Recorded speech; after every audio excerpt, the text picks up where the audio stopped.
விஜயின் ஆபரேஷன் 12 நம்பி வந்தவர்களை கழற்றிவிடப் போகும் விஜய், தாவேக்காவின் ரகசிய மூவ்.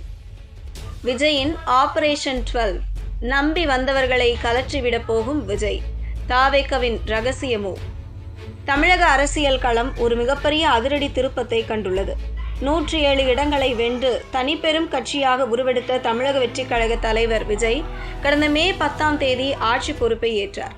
ஆனால் 118 என்ற பெரும்பான்மை மேஜிக் நம்பரை தொட முடியாததால் காங்கிரஸ், விசிக, சிபிஎம், சிபிஐ மற்றும் IUML போன்ற கூட்டணி கட்சிகளின் தயவோடுதான் தாவேக அரசு அரியணையில் அமர்ந்தது. இந்த நிலையில் நேற்று 3 அதிமுக MLAக்கள் தங்களது பதவிகளை அதிரடியாக ராஜினாமா செய்துவிட்டு தாவேகாவில் இணைந்துள்ள விவகாரம் தமிழக அரசியலின் கூட்டணி கணக்குகளை தலைகீழாக மாற்றத் தொடங்கியுள்ளது.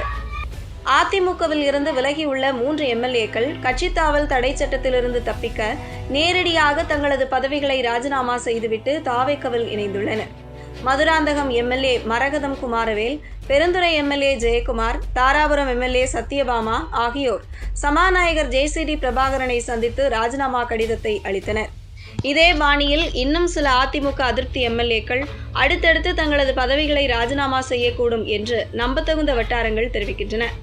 ஆட்சி அமைக்கும் வரைதான் தாவேகாவுக்கும் நம்முடைய தேவை, அதன் பிறகு நிலைமை மாறும் என்று திரைக்கு பின்னால் கூட்டணி கட்சி தலைவர்கள் முணுமுணுத்தது இப்போது நிஜமாக தொடங்கியிருக்கிறது. குறிப்பாக ஆட்சி அமைத்ததில் மிக முக்கிய பங்கு வகித்த காங்கிரஸ் கட்சிக்கு இந்த நகர்வு மிகப்பெரிய அதிர்ச்சியை ஏற்படுத்தியுள்ளது.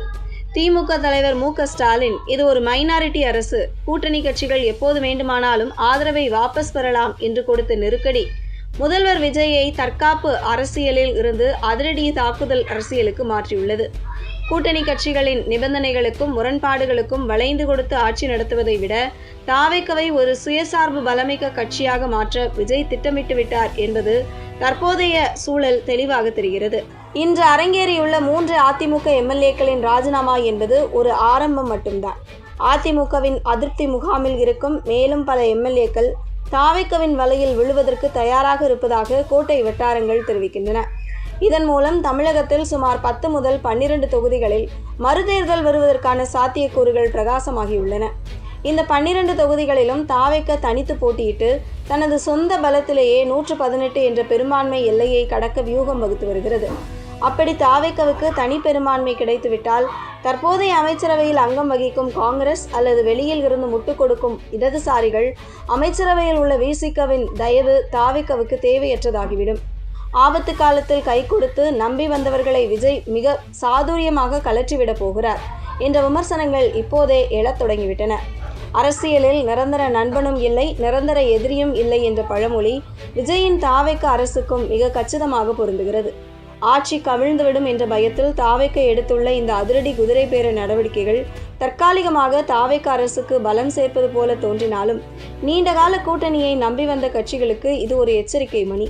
மறுதேர்தல் நடக்கும் அந்த 10 முதல் 12 தொகுதிகளிலும் தாவேகா வென்றுவிட்டால் காங்கிரஸ் உள்ளிட்ட கூட்டணி கட்சிகள் தங்களது அரசியல் பேர சக்தியை முழுமையாக இழந்துவிடும்.